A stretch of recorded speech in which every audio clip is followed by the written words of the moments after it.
সকলে আদমকে সিজদা করলো ইল্লা ইবলিস, ইবলিস করলো না। আবা ওয়াস্তাকবারা ওয়া কানা মিনাল কাফিরিন। আল্লাহু আকবার। আল্লাহ রাব্বুল আলামিন বলেন আবা, সে অমান্য করলো, ওয়াস্তাকবারা এবং অহংকার করলো, ওয়া কানা মিনাল কাফিরিন এবং সে কাফিরদের অন্তর্ভুক্ত হয়ে গেল। সম্মানিত হাজির, এই আয়াতের ব্যাখ্যায় মুফাসসিরিনে কেরাম লিখেন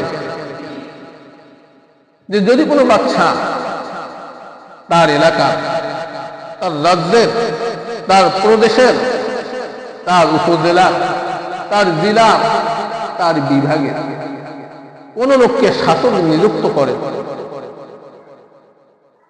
এখন ওই এলাকা, ওই প্রদেশের, ওই দেশের, ওই উপজেলা, ওই জেলা, ওই বিভাগের সকল সরকারি কর্মচারীদের দায়িত্ব হলো তার আনুগত্য করা। কিন্তু যখন শাসক কোন কাজ উলট পালট করবেন, তার যতদিন দায়িত্ব, সে কাজ সঠিক করুক বা বেঠিক করুক, বাচ্চা যতদিন চাইবেন তাকে ক্ষমতার মধ্যে রাখবেন। কিন্তু বাচ্চার হুকুম ছাড়া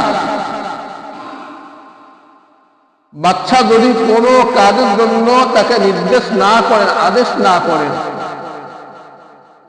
তাহলে তার সকল ক্ষমতা কি হয়ে যাবে? খর্ব হয়ে যাবে। ঠিক তেমনই ভাবে মুফাসসিরিনে কেরাম এখানে উল্লেখ করেন যদি ওই শাসক বাচ্চার কথা না মানে, তাহলে বাচ্চা কি করবেন?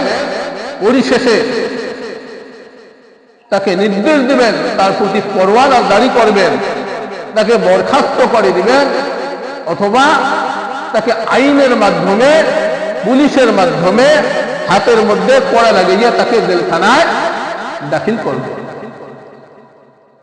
ঠিক তেমনই ভাবে সম্মানিত হাজির, শাসক বাচ্চা, বাচ্চারও একজন বাচ্চা আছে।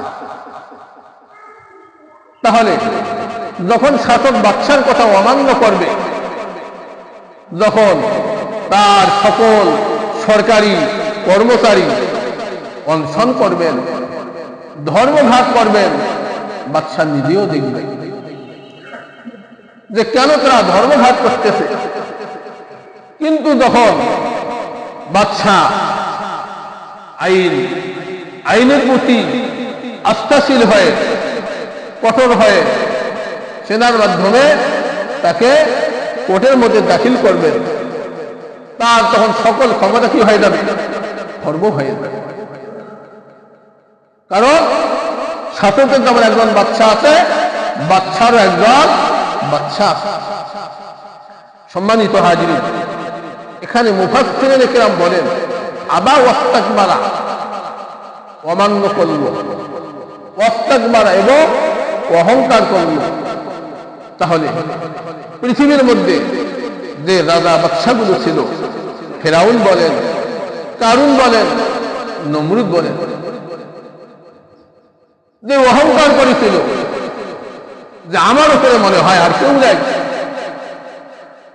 পরিশেষে আল্লাহ রাব্বুল আলামিন কি তাদেরকে কি করলেন? ক্ষমতা স্তুত্ব বলেন। আল্লাহ রাব্বুল আলামিন তাদেরকে লাঞ্ছিত করলেন। আল্লাহ রাব্বুল আলামিন তার থেকে কি করলেন? ক্ষমতা কেড়ে নিলেন। সম্মানিত হাজির, তাহলে এই আয়াত থেকে আপনার জন্য আমার গুলো শিক্ষা।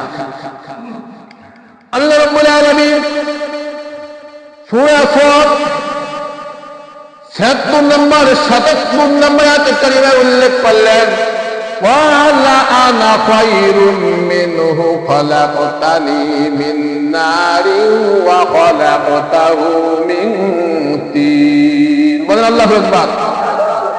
যখন ইবলিস বলল আনা খায়রুম মিন, আমি তার থেকে উত্তম, আমি আদম থেকে উত্তম, আদমকে সৃষ্টি করা হয়েছে মাটি দিয়ে, আর আমাকে সৃষ্টি করা হয়েছে আগুন দিয়ে। আগুনের কাজ ঊর্ধ্বগামী আর মাটির কাজ হচ্ছে নিম্নগামী। ঊর্ধ্বগামী জিনিস কিভাবে এই নিম্নগামী জিনিসটাকে সিজদা করবে, সে অহংকার করলো, ওয়া কানা মিনাল কাফিরিন, এবং সে কাফেরদের অন্তর্ভুক্ত হলো। বলেন নাউযুবিল্লাহ।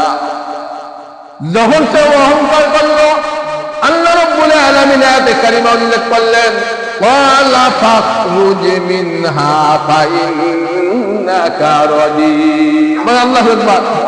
আল্লাহ রাব্বুল আলামিন বললেন, ওয়ালা ফাখরুজ, তুমি বের হয়ে যাও, ফাইন্নাকা রাজিম, তুমি বিতাড়িত হয়ে যাও। আল্লাহ রাব্বুল আলামিন বলেন, ওয়া ইন্না আলাইকা লানাতি ইলা ইয়াউমিদ্দিন। আল্লাহ রাব্বুল আলামিন বলেন, তোমার প্রতি লানত কিয়ামত পর্যন্ত।